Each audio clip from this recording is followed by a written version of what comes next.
Bonjour, je suis Aurane, co-responsable de l'association Terre et cofondatrice du projet. Bonjour à tous, moi c'est François, je suis bénévole et coprésident de la communauté Terre. Et ce soir, on a besoin de vous pour faire bouger les choses. Si vous voulez bien, on va commencer par un petit exercice. Par exemple, madame, s'il vous plaît, est-ce que vous pouvez taper du pied très fort par terre pour essayer de faire bouger le sol? Merci, mais c'est pas top, hein, on va pas se mentir. Est-ce qu'on peut essayer différemment? Tous ensemble, en même temps, dans la salle, on va taper du pied par terre pour essayer de faire bouger la terre. Yes, super. Vous voyez comme quoi, quand on s'y met tous ensemble, c'est beaucoup plus facile de faire bouger les choses. Aujourd'hui, avec Aurane, on est venu vous parler de la force du collectif de notre communauté. Et comme au début de toute communauté, c'est une histoire de rencontre. Moi, cette rencontre, je l'ai faite en 2019, en décembre 2019, le 18 décembre exactement, journée internationale de la migration. C'était sur le parvis de République. Très vite, quelqu'un me demande une cigarette. On discute. Et il s'appelle Mario et il me raconte qu'il vit aux Veillettes. Imaginez les Veillettes. Un squat d'environ 500 tentes au sud de Rennes, dans des vieux hangars désaffectés. 2 toilettes pour l'ensemble des personnes vivant là. Aucune condition ni matérielle ni affective pour pouvoir s'en sortir facilement. Voilà, Mario me dit assez vite qu'il est dit sans papier. Alors qu'au moment où je le rencontre, il a 34 ans et il est en France depuis qu'il a 4 ans. Il est allé à l'école primaire en France, au collège, au lycée, il a fait des études supérieures, il a même ouvert une entreprise, il s'est marié, il a divorcé. Sauf que pour lui, le divorce, c'était synonyme de perte de son titre de séjour et donc de perte de son droit de travailler. Moi, à l'époque, j'étais bénévole dans des associations de lutte contre l'exclusion. Et à côté de ça, j'étais maçonne Terre Crue en tant que salariée. Et ce jour-là, avec Mario, on s'est dit, viens, on monte une boîte où tout le monde va pouvoir travailler, où tout le monde sera reconnu et où tout le monde aura des droits. Donc on a commencé comme ça, on ne savait pas du tout ce qu'on allait vendre, on a cherché une activité économique et assez vite, un groupe de professionnels nous a dit, faites des briques, faites des matériaux de construction en terre, ça va marcher, on va vous les acheter. On avait notre modèle économique. Après, il nous fallait un modèle juridique qui nous permette de travailler avec tout le monde et que tout le monde soit reconnu. Et là, on a cherché, c'était pas simple, et on a trouvé les communautés Emmaüs. Les communautés Emmaüs en France sont le seul lieu où toute personne, indépendamment de qui on est, de son statut administratif, de son histoire de vie, toute personne a le droit d'être accueillie et a le droit de travailler. Donc on s'est lancé dans ce projet, on y est allé pendant des mois, on a monté ça. Et juste avant l'ouverture, moi j'ai commencé à me sentir très seule à porter tout ça. Ce qui est un peu un comble quand on monte une communauté. Donc j'ai fait un appel à bénévoles, notamment on l'a publié sur le site internet. Et moi, c'est à ce moment-là que j'ai rencontré Aurane. Alors 2021, c'était une année assez particulière pour moi, parce que je revenais d'un voyage en Europe en solitaire, et dans les grandes métropoles, je me suis retrouvé confronté à la détresse de certaines personnes. Des gens qui ne vivent plus mais qui survivent, et qui sont obligés d'aller faire les poubelles juste pour devoir se nourrir. Et donc, quand je suis rentré à Rennes, je suis revenu avec la volonté d'aider ces gens-là et de m'investir socialement. Et le fait est que la vie fait assez bien les choses parce que pendant mes études, j'ai rencontré deux maçons formateurs dans le matériau terre et qui m'ont transmis leur passion pour ce matériau. En quelques mots, la terre, c'est un matériau qui est issu du terrassement, donc c'est du recyclage de matériaux et qui a des capacités thermiques et hygrométriques qui sont sans comparaison. Et pour faire court, c'est un matériau qui, au cours de sa vie, va dépenser très très peu de CO2. Et donc en fait, la communauté Terre, c'était un trait d'union entre mon investissement social, ma volonté d'aider des gens et puis cette passion. Donc je me suis investi et la première mission que j'ai faite, c'était aller chercher du matériel à Fougères. Et c'est à ce moment-là que j'ai rencontré Mario. Mario, c'est quelqu'un qui est souriant, chaleureux, qui a le sens de l'humour. C'est aussi quelqu'un qui est généreux et qui est toujours prêt à donner la main pour aller aider les autres. Et en fait, de rencontre en rencontre, cette communauté, c'est comme ça qu'on l'a construite. Et aujourd'hui, on accueille 6 compagnons. C'est vrai qu'on n'a même pas expliqué ce que c'était que d'être compagnon. Être compagnon dans une communauté Emmaüs, c'est être accueilli de manière inconditionnelle.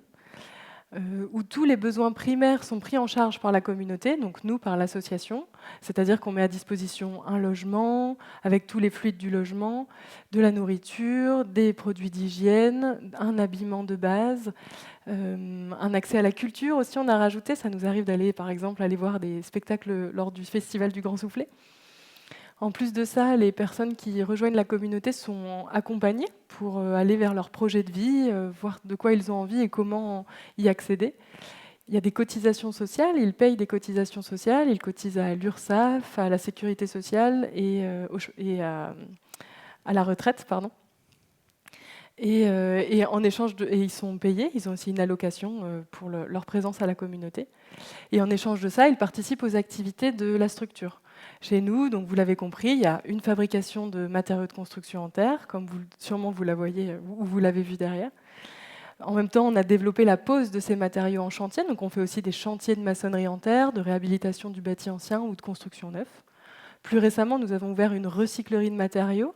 Donc là, on récolte, on trie, on remet en état du matériel et des matériaux pour bricoler et pour construire. Et avec ça, on fait de la dépose sélective, c'est-à-dire qu'on va sur des bâtiments qui vont être démolis pour pouvoir récupérer tout ce qui peut resservir encore sur de nouveaux bâtiments. Voilà. Vous vous dites que bon, ça va, on a assez d'activités, mais en fait, on aime bien créer de nouvelles activités, on n'aime pas s'ennuyer du tout. Et par exemple, il y a peu de temps, on a croisé la maire de Chevigné dans la ville, et elle nous a dit qu'elle cherchait une activité de team building pour son conseil municipal.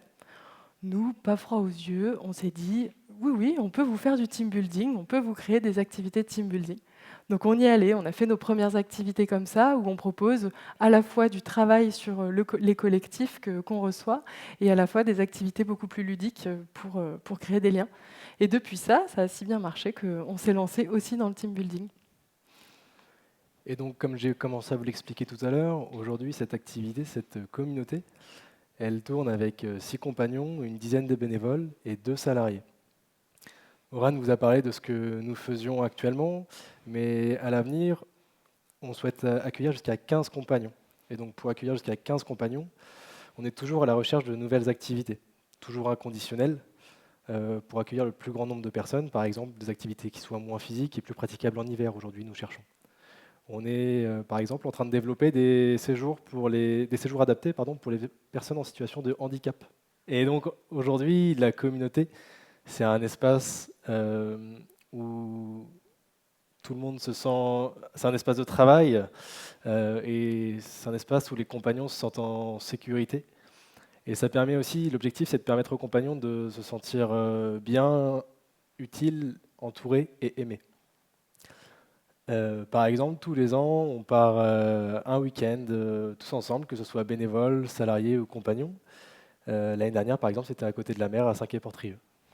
Voilà, donc par exemple, notre quotidien peut être d'aller à la plage tous ensemble. Mais en fait, plus concrètement, au quotidien, nous, qu'est-ce qu'on fait? Plein de choses. On fait des briques, on trie des matériaux, on répond au téléphone qui n'arrête pas de sonner, on appelle Andy League pour savoir comment faire des séjours adaptés. On doit aussi penser à ce qu'on va faire en hiver, être sûr qu'il y a assez de nourriture pour tout le monde. Et ça, c'est vraiment notre quotidien. Donc moi, en tant que salarié, il peut m'arriver d'être un peu fatiguée de ces longues journées où 24 heures en 24 heures, tout ne rentre pas. Et pour autant, je me sens quotidiennement nourrie par cette ambiance dans la communauté, par les échanges que nous avons entre nous, par les histoires que nous entendons et auxquelles nous participons. Et j'ai d'ailleurs une amie, maintenant qui est ma collègue, qui s'appelle Laura, qui pourra sûrement vous dire la même chose que nous. On fait le même poste dans cette communauté. On est assez, persuadés que nos petites actions de colibri peuvent participer à essayer de rendre cet endroit un peu meilleur, ce monde un peu meilleur. Et il y a ce que font les salariés, mais nous aussi en tant que bénévoles, quel que soit notre rôle au sein de la communauté, nos actions nous apportent énormément. Et personnellement, c'est moi qui suis là aujourd'hui et je peux vous dire que ce que je fais, mes actions m'apportent, mon engagement m'apporte de l'amour et des sincères amitiés. Et je suis convaincu par ce qu'on fait, par l'aspect aussi bien social, écologique, et économique et durable de ce projet. Je suis extrêmement fier d'en faire partie et je suis fier que nos actions permettent à des personnes qui sont exclues de la société française d'avoir un toit, un travail, et de permettre de se nourrir sans avoir à faire les poubelles. Juste que nos petites actions permettent à des gens qui ont un parcours de vie inqualifiable de reprendre confiance en eux, en l'avenir, et puis tout simplement en fait, permettre à des gens d'arrêter de survivre et juste de vivre. Et ce soir, avec Oran, le message qu'on avait envie de faire passer, c'est que chacun, à son échelle, a la possibilité de faire bouger les choses. Quelqu'un qui aura une idée, de la persévérance, pourra construire quelque chose, et quelqu'un d'autre qui aura du temps et de l'envie pourra l'y aider. Donc ce soir, avec François, on a commencé par vous dire que parfois, il suffisait de faire les bonnes rencontres.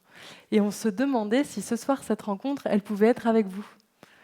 Est-ce que vous êtes prêts pour qu'une dernière fois, votre groupe, votre collectif que vous êtes, vous spectateurs, est-ce que vous êtes prêts à faire trembler la terre une dernière fois avec vos pieds, tous ensemble?